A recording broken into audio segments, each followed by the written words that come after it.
is a great guy. He's written a fantastic book. Everybody's talking about it. Go get it. And he's been my friend right from the beginning of this whole beautiful event. And we're going to turn it around and make our country great again. Amen. Obviously, the tariff itself is paid at the port, but what if the producer in the other country has lowered their price to 10, 15, 20% so that there is no price change with the tariff?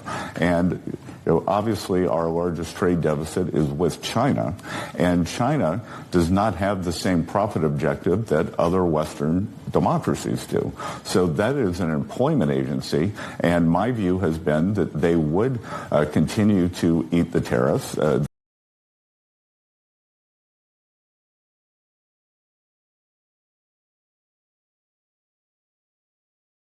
Very fat during COVID, and now we're seeing a return to normal pre-COVID margin.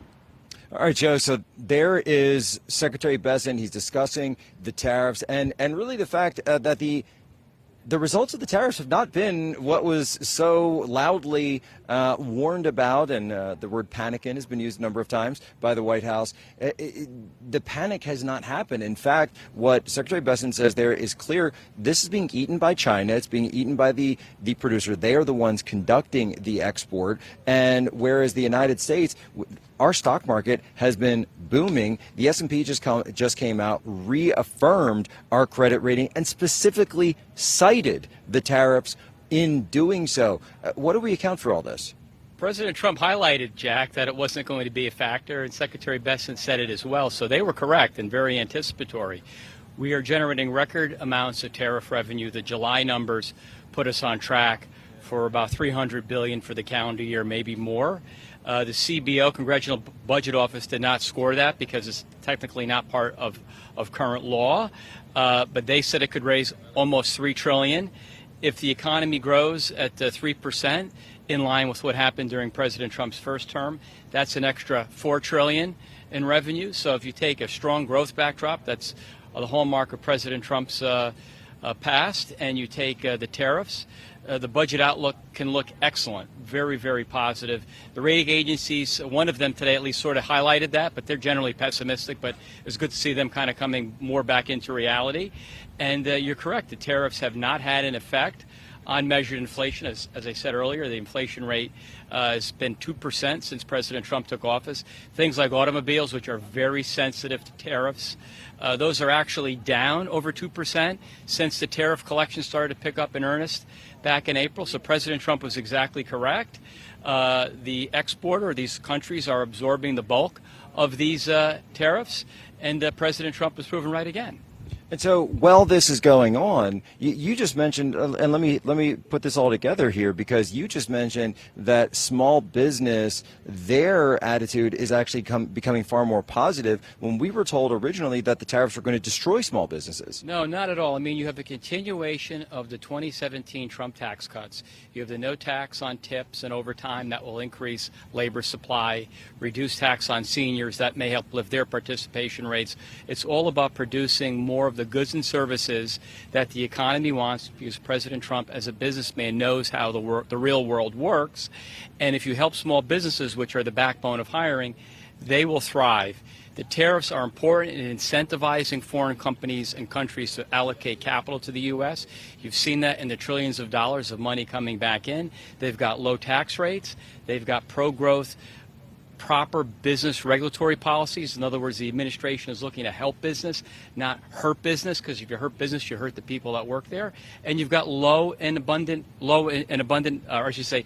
abundant energy prices, which is important in terms of producing things. So it all works together cohesively, and that's why, Jack, if you look at the data under President Trump's first term, small business sentiment, their optimism had never been higher under any president, Democrat or Republican, than it was under President Trump's first term. That's going back 40 years, and there's no question with President Trump's policies, again, you're going to see a similar euphoria.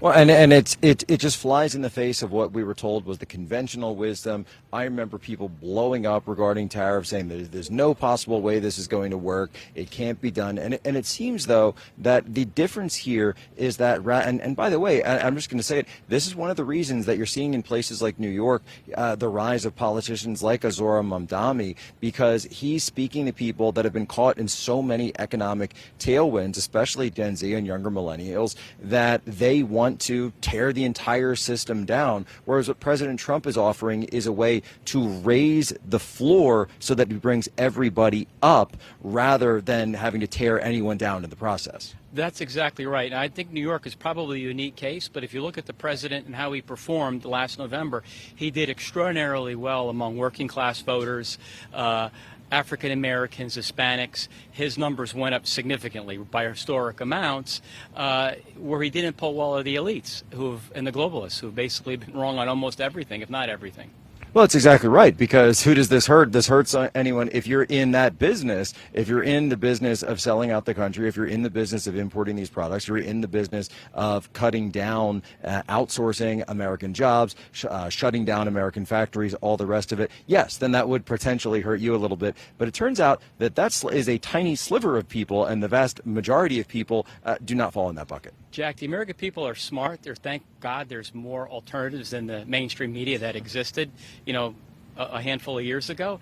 And they know. And to the extent that the so-called experts are wrong again, they're going to lose more and more credibility. There's other outlets such as your platform that people get great information from. And eventually they'll become more and more irrelevant.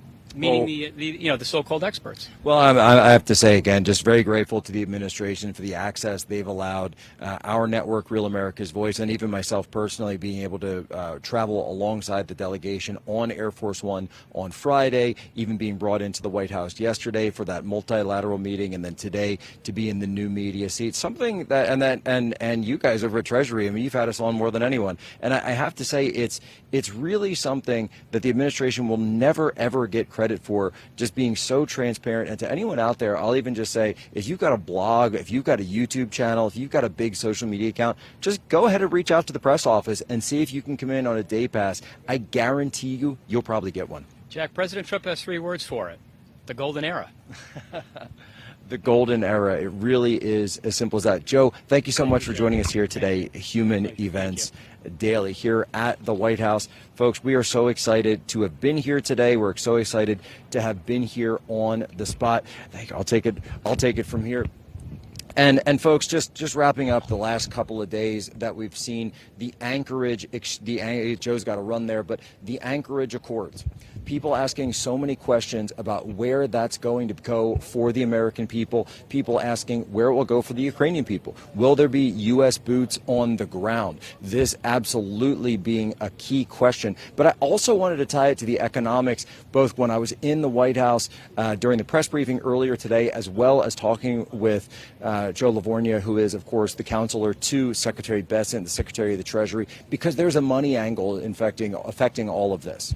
How much of our hard-earned taxpayer dollars are going to be funding anything that comes forward after this? People have seen one of the key reasons that President Trump was able to win the election is because people would turn on the news or fire up social media every morning. They scroll their phone and see another $10 billion to Ukraine, another $20 billion to some foreign country in the Middle East, billions and billions of dollars that was not going directly to the United States, directly to the American taxpayer. And of course, we understand how this works.